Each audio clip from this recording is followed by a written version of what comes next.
After 6 years of marriage, Ellie and I were on the verge of realizing our dreams. We had been saving hard since the beginning of our marriage, and now we had enough money for the down payment on the house. Soon, we plan to start a family. My name is David Wallace, and I did cybersecurity consulting, which allowed me to work remotely without visiting the office. If I were asked about my marriage to Ellie, I would describe us as deeply in love and devoted to each other. We share all our secrets, intimate relationships, and lead a full-fledged intimate life, which makes our connection inseparable. Thanks to our strong love, stable financial situation, and common desire to have children, I am sure putting my life on the line that our future together is bright and promising. There were times when we watched the difficulties and breakups of other couples, but we always felt that our love and marriage were stronger and more stable. This belief has taken root in our souls and made us believe that nothing can ever come between us. I was convinced of that. Meanwhile, Ellie was successfully coping with her role as a regional manager at a national technology company that was going through a period of growth. But the situation changed when a new vice president joined the company from the Manhattan office. Richard Jones, a self-confident young graduate student, exuded an air of superiority and was happy to assert his superiority over his subordinates. His presence made me doubt my beliefs, since he arrived 3 months ago. My wife's behavior has changed. She has become distant, irritable, and unpleasant to communicate with. Although she attributed her behavior to stress at work, I couldn't shake the feeling that there was more to it. I did my best to be a supportive husband, patient, surprising her with flowers, arranging dates in her favorite places, and listening to her feelings.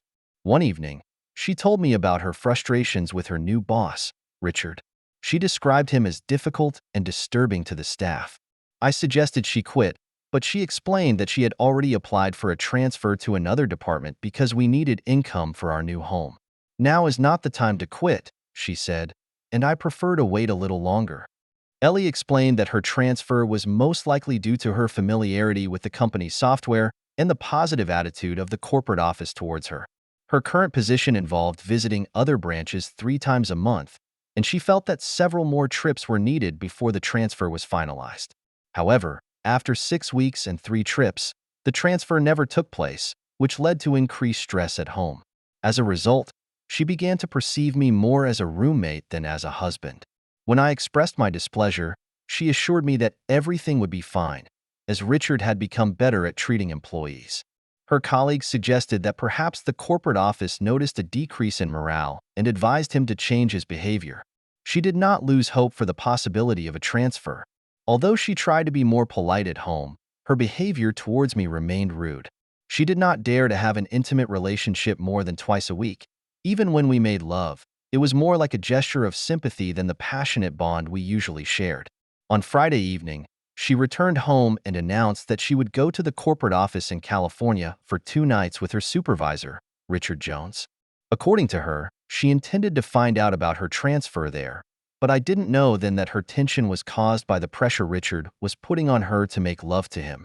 Ellie, a stunning 28-year-old woman, 5 feet 7 inches tall with a slender figure, ample breasts, and a face that could rival the face of an angel, for the first few months, didn't arouse any suspicions in me. It wasn't until Richard started hitting on her that I began to notice a change in her behavior. Later, I found out that Ellie really confronted Richard, which hurt his ego and caused her severe stress at work. It was obvious that Richard's actions amounted to physical harassment. I couldn't understand why Ellie didn't trust me and report it to the HR department. Since Richard's initial tactics didn't work, he moved on to a more subtle approach: flirting, teasing, complimenting, and promising Ellie a bright future at the company. After numerous dinners and countless conversations about her marriage and intimate life, he managed to convince her to think at least once about being with him and about the possible consequences that this could have for her future. The mounting pressure she faced, combined with a sense of impending betrayal, gave rise to this sinister alter ego. In an attempt to rationalize her one-time act of infidelity and ease her guilt, she shifted the blame onto me, portraying me as the villain in this situation. We haven't been intimating for 2 weeks now, and she hasn't responded to my advances without begging for physical intimacy. I expressed my concern about the state of our relationship and she assured me that everything would be fine soon and asked me to give her time to resolve work issues. Despite my love for her, I longed for the passion we once shared, not knowing what to do next. I realized that it was necessary to change the dynamics of our relationship. I informed her that I would be waiting for her to return from the trip in the hope of saving our marriage. As the 7th anniversary of our marriage approached, I made several attempts to repair our relationship and rekindle her love before she left, but all my efforts were in vain. On the day she was supposed to leave, I came home early to surprise her with a box of her favorite chocolates as a sign of love and desire to make peace, hoping to convey how much I cherish her and wish that our lives returned to normal. I knew that she had decided to take the day off to pack her things and board the plane at 3 p.m. Arriving home around noon, I smiled, wanting to surprise her and express my love. When I entered the house, I called her name, but I was greeted by silence. The house seemed empty. In the bedroom, I noticed her suitcase on the bed and an elegant dress hanging on a hanger. She knew how to dress elegantly, radiating confidence in her style, which I've always admired. The way she carries herself left alone in our bedroom, I dialed her mobile number to find out her whereabouts. Her answers were brief, and her greeting was curt, and I felt insulted and unwelcome. Despite my efforts, it seemed like I was bothering her, and she didn't want to talk to me. "Hi, what do you need?" she replied irritably. "Nice greeting," I replied, trying to understand her mood. "I just wanted to know how your day went and what you're doing. I'm going to have lunch with my sister. You know I'm leaving for the airport at 3 o'clock. Do you need anything else?" Surprised by her tone, I simply wished her a safe journey and ended the conversation without expressing the usual affection or farewell. I was wondering if she had noticed the absence of my usual feelings. Feeling a mixture of resentment and anger, I sat on the bed next to her packed suitcase, trying to figure out the situation. Her words and behavior towards me went beyond the bounds of what was allowed, and my frustration grew as I sat with my face buried in the phone. I wasn't going to wait for her to come home, so I decided to leave the house. As I was getting ready to leave, a purple object in her open suitcase caught my attention. Curiosity got the better of me. I reached there and found a plastic bag containing a transparent purple nightgown, matching thong panties, and a bra, as well as a pair of nylon stockings and a garter belt, all untouched. This was an unexpected discovery, as I had never spied on my wife before. When I thought about how she hadn't worn such underwear for me in the last 2 years, it dawned on me that she must have packed it for someone else. The pieces of the puzzle suddenly fell into place. After examining the suitcase more closely, I found an untouched box of contraceptives in the side pocket. Everything became clear: her distant and unloving behavior towards me, her lack of intimacy. Our relationship has changed since she started driving out of town with her boss 3 months ago. I suddenly realized that I had the proof of an affair in my hands. These things that she had packed for the trip were supposed to be shown to another man, most likely Richard. At that moment, I decided that I no longer wanted to participate in her insidious game and be her cuckold, blushing with anger. I went to my office, took a piece of paper, and wrote a short note with trembling hands. I wrote, "Ellie, I hope he appreciates your gorgeous underwear. It became clear to me why you have changed in recent months. Obviously, you don't need my presence anymore. Rest assured, by the time you get home, I'll be gone, never to cross paths with you again. If I had known that you would turn out to be unfaithful, I would never have agreed to marry you. But as they say, live and learn. The plus in this situation is that you will never have the honor of becoming the mother of my children. I am grateful that we postponed starting a family. Perhaps Richard will help you with this. Sincerely, David." Taking a stapler from the drawer, I carefully unwrapped the linen package and attached the paper to its luxurious and fragile material. Then, I carefully put everything back in the suitcase so that there would be no trace of my presence. Wanting to calm my nerves and upset stomach, I went to the nearest restaurant to enjoy a private dinner on the day she planned to betray me. Ellie sought solace in confiding in her sister, Jenny, over lunch. She needed to speak out, and she knew that Jenny would treat her with understanding, giving her a sense of comfort and understanding at a time when she was feeling guilty and afraid. I felt overwhelmed with stress, and I needed to get it out before I got to the point of breaking down, Ellie said. As soon as they placed the order, she decided to open up and tell about everything that was bothering her. It was a relief to finally bring everything to the surface, but she felt the disappointment of Jenny, who looked at her with disbelief. "Why are you risking your marriage for this jerk?" Jenny asked. "You've already said that he's a jerk and has been stalking you for months. Why don't you think about resigning or filing a report of harassment?" In an intimate setting, Jenny continued, "I've gotten to know him better in the last month, and he's going through a hard divorce. He was in a bad mood, and he took it out on us. But in the last month, he has become very kind. He asked me to stay with him at least once, and I do not know why, but I agreed. We will do it once on this trip, and he promised that we will never talk about it again. And he's going to help me get a promotion at the company. So, you're going to betray David, the person you've loved since college?" Jenny questioned. "Is he really worth it for a possible promotion? Do you realize that he is, in fact, turning you into a monster woman?" "No, it's not like that," Ellie defended. "I just feel sorry for Richard, and I know he needs it. Besides, David will never know, and everything will fall into place when I get back. I'm sorry, David is calling me." "Let me answer it," Ellie said, taking the call. "Hi, what's wrong, David? I'm going to have lunch with my sister. You know I have to leave for the airport at 3 o'clock. Do you need anything else?" she asked, as she put the phone back in her purse. She couldn't help but notice Jenny's expression of disgust. Turning to her, Ellie asked angrily, "What happened, Ellie? Did you really talk to your husband like that?" Jenny exclaimed, "That was the rudest thing I've ever seen you do. What's gotten into you?" Embarrassed, I replied, "What do you mean, Jenny?" Ellie recalled. Jenny shook her head and said, "Do you understand how you just treated him? Are you out of your mind, Jenny? What's going on?" "I just answered the phone quickly," Ellie defended herself. "But you answered and immediately asked, 'What do you need?' Can you imagine how my husband would react if I talked to him like that? And then you abruptly ended the conversation. Do you need anything else? No, goodbye. No, I love you, or I'm going to miss you." "How do you think he took it?" Jenny questioned. "What's going on with you? I'm worried about your decision and the way you're acting. My God, I just realized how sharply I was talking to him. I can't believe I actually said that, Ellie. I think this affair you're considering is clouding your judgment and putting your marriage in jeopardy. You said that David expressed concern about your relationship and felt neglected. It seems like you are subconsciously sabotaging your marriage and mistreating your husband to deal with guilt.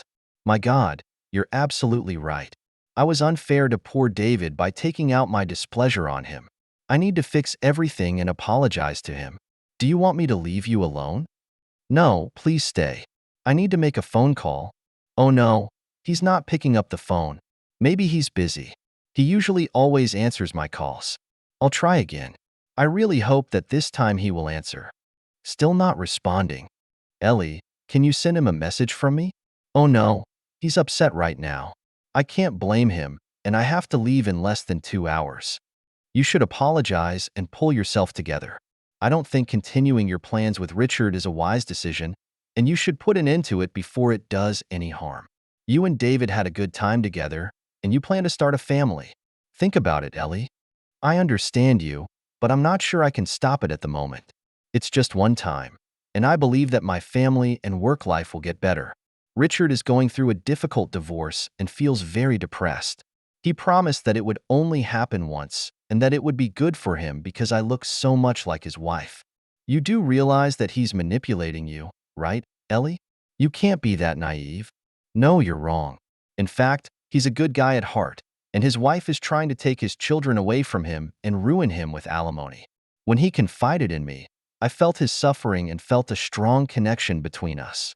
I think I should do it at least once, after all the time we've spent together. Have you discussed your marriage or David's feelings with him?"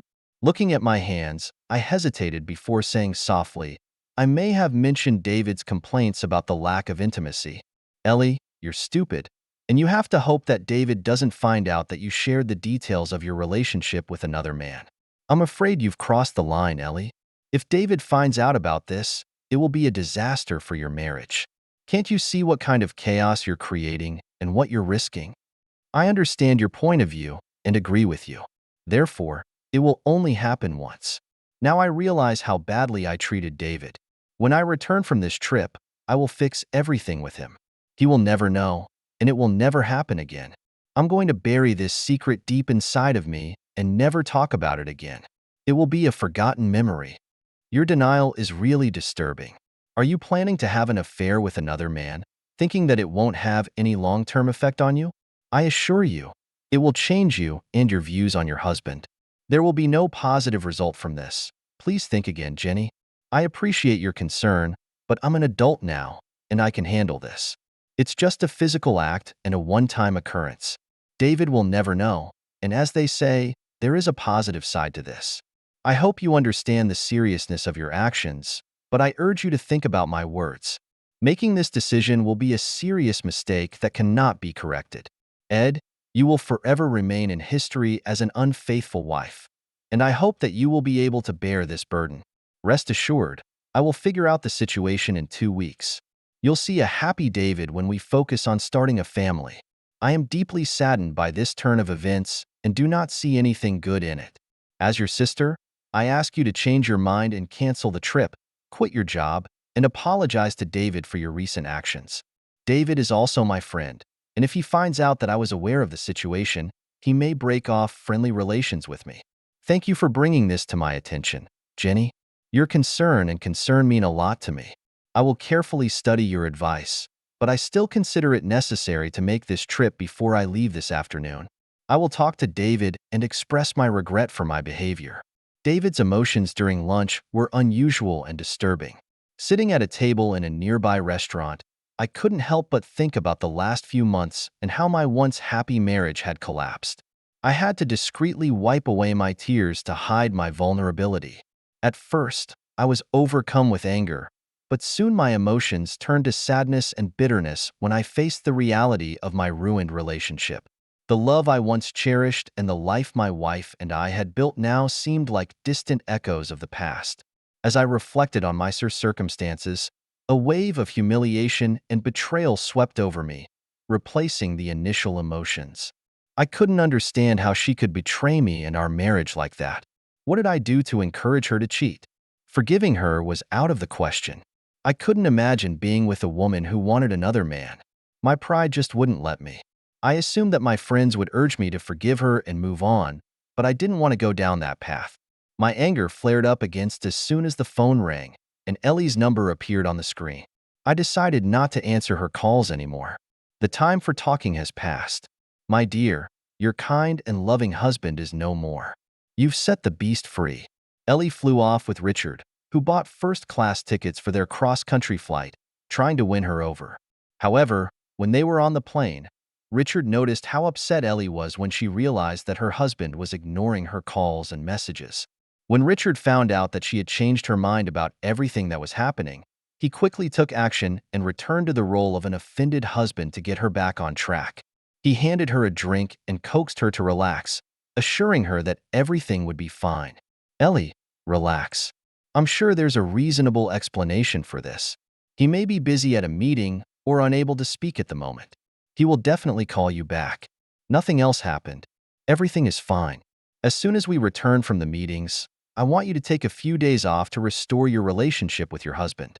I would really like to have a loving wife like you. It's hard because my future ex-wife won't even let me talk to my daughters, and it hurts a lot. You're such a wonderful wife, and I know that everything will be fine. Ellie noticed the sadness in the man's eyes when he talked about his daughters and couldn't help but sympathize with him. While they were eating, she pushed aside her own worries and reached for his hand, trying to comfort him. At that moment, he saw an opportunity to take advantage of her kindness and planned to use her before sending her back to her husband. Having put in so much effort, he didn't want everything to go to waste. When he got to the end, for him, it was all just a game. He took pleasure in sending women back to their husbands, making them realize that they had lost their way and lost respect for their spouse. The feeling of guilt for their actions remained in their memory and influenced their relationship with their husband. He got even more satisfaction from encountering husbands after they cheated on their wives at business events or casual meetings. The power he felt in those moments intoxicated him, and he became addicted to the sense of control and satisfaction it gave him. This made him a threat to the vulnerable and naive women he preyed on. Arriving at the hotel, they walked together hand in hand to the reception desk, and then she realized that there was only one number, which meant that she would have to spend the entire trip with him. When they left the counter, she turned to Richard and asked, "Don't I have a number, Ellie? We discussed this. On this trip, you and I will share a room and never again. Let's just enjoy this unique experience as we agreed." "I thought you said it was a one-time thing, Richard," she said, now uncertain. "Don't worry, Ellie. Everything will be fine. It's one trip, not one trip," he said, trying to reassure her. "Listen, you are my companion on this journey. Let's pretend for a moment that you're my wife, and I swear to treat you like royalty. This will be our little secret, just between us." When they entered the room and she noticed the double bed, she was overcome with guilt at the thought of sleeping with someone other than her husband for the first time. However, as the excitement took hold of her, the guilt gradually faded away. The conflicting emotions made her dizzy, and she went out onto the balcony in search of relief. Richard, noticing her concern, discreetly put away their bags and then joined her to admire the view of the Pacific Ocean. "Isn't it quiet here?" he remarked, knowing that she was not indifferent to ocean landscapes. With tears in her eyes, she nodded in agreement. "Yes, it's amazing here." Richard gently turned Ellie's face towards him. His touch was soothing and reassuring.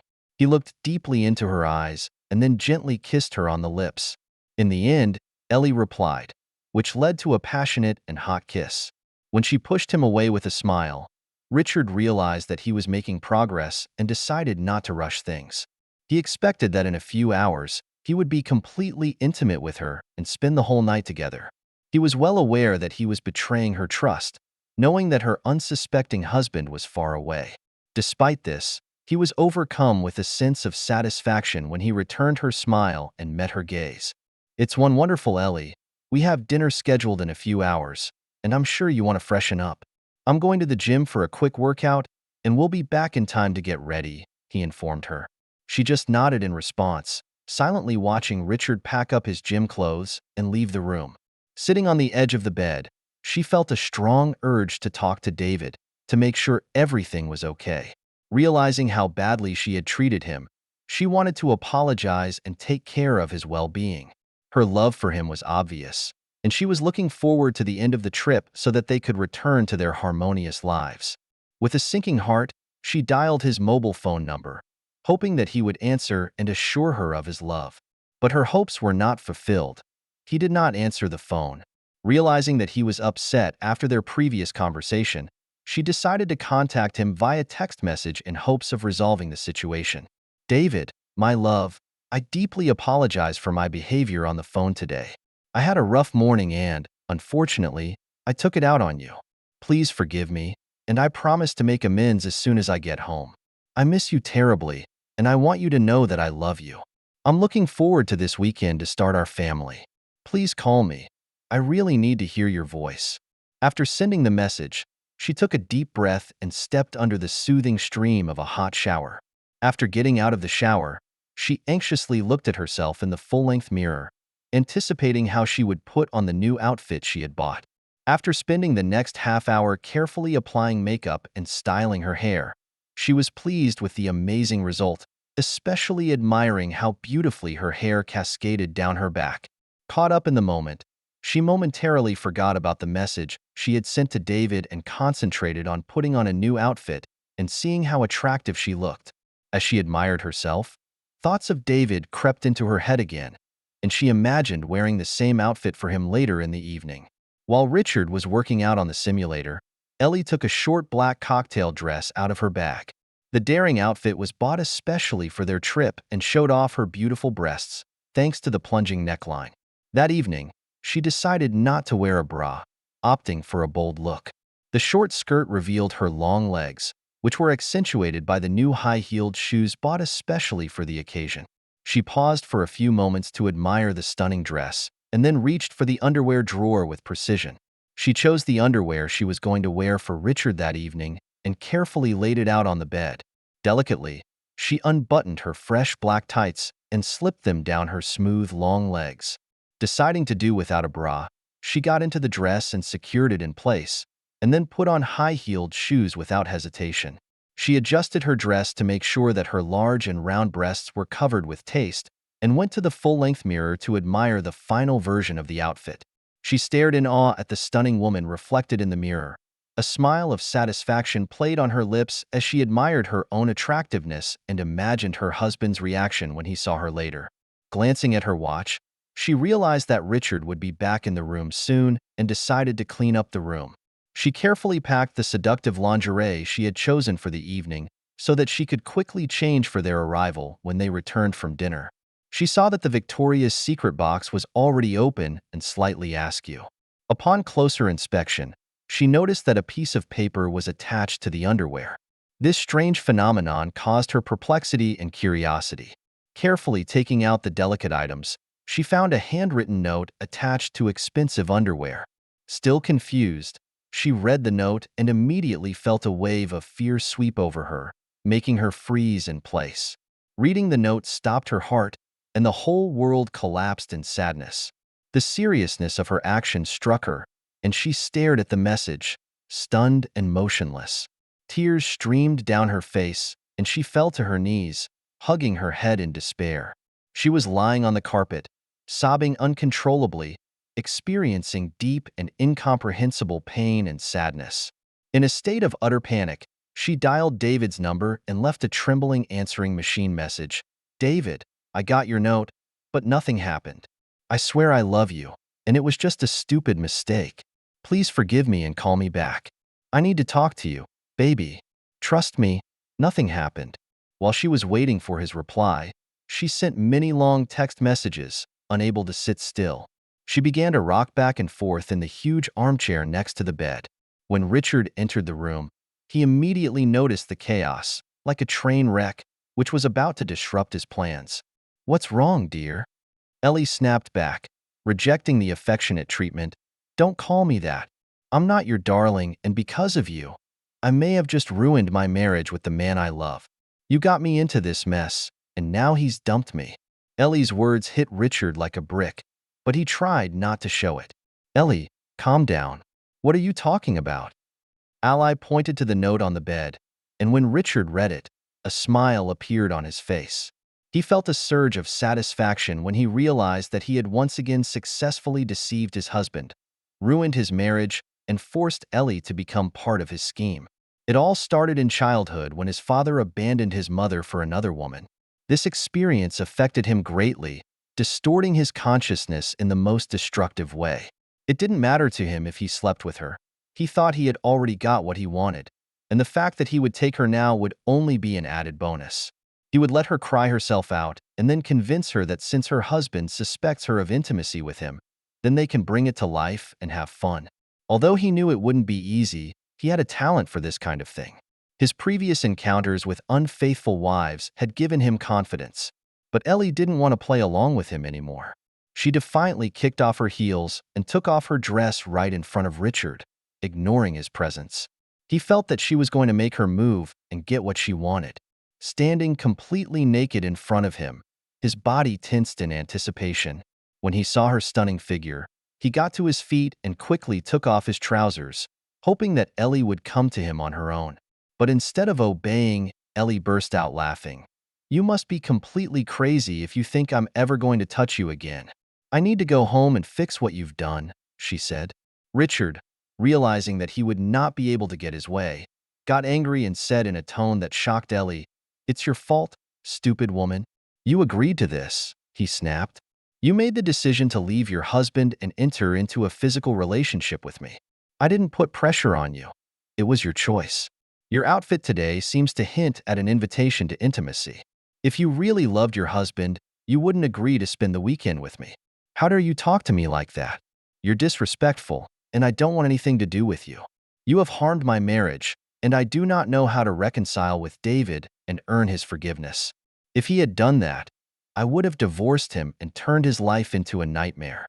I despise you and your actions." Enraged, Richard hissed back, "It's all my fault, isn't it? That kiss you initiated an hour ago speaks for itself. You enjoyed it and wanted more. You wanted me to sleep with you and turn your world around. Admit it, and stop falsely accusing me of wanting to cheat on the man you claim to love. I will never believe that you really loved him and voluntarily committed adultery. You're just like everyone else who's looking for excitement on this side, just to avoid getting caught. And when you get caught, you shift the blame to the one who seduced you. Well, princess, if you really loved your husband, you wouldn't let me seduce you, take you on a trip around the country, and agree to a night of passion. You didn't even hesitate to share a room and a bed with me. It is obvious that your love for your husband is questionable. I can't imagine what you would do if you didn't care about him. Believe me, he would be happy to know that you are unfaithful and cannot be relied upon before starting a family. His words broke her spirit. She admitted that he was right and that she had chosen her own path.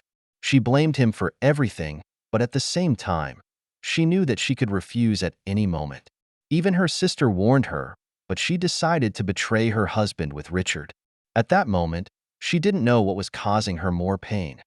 Realizing that Richard had correctly assessed her actions and feeling a great sense of guilt, she quickly packed her things, hurried into the hall to seek help from the concierge, desperate to meet her husband. She hoped the concierge would help her find a way to return home. She knew that she needed to go back to David, express her love to him, and assure him that nothing terrible had happened. Despite this, after an inconclusive 20-minute phone conversation, she found out that all return flights for that evening were fully booked, and she was unable to leave San Diego until the next morning. She planned to board a flight home and arrive around 6 o'clock in the evening. Realizing that it was too late to take any other measures, she asked for help. Then, it dawned on her that she had nowhere to spend the night. The concierge, noticing her distress, offered to help her find a room. She was informed that the room was available, and if she provided a credit card, she could get the key within a few minutes. As she handed over the credit card, she thought about the moments David had mentioned in his note. It dawned on her that she had been inconsiderate and unfriendly towards W, her husband, allowing guilt to manifest itself in the form of anger and stress towards him. A feeling of unease came over her when she noticed the concierge's expression. "I'm sorry, Mrs. Wallace, but your card has been canceled. Do you have another form of payment?" Shocked, she replied, "This can't be happening here. Please try to use this card."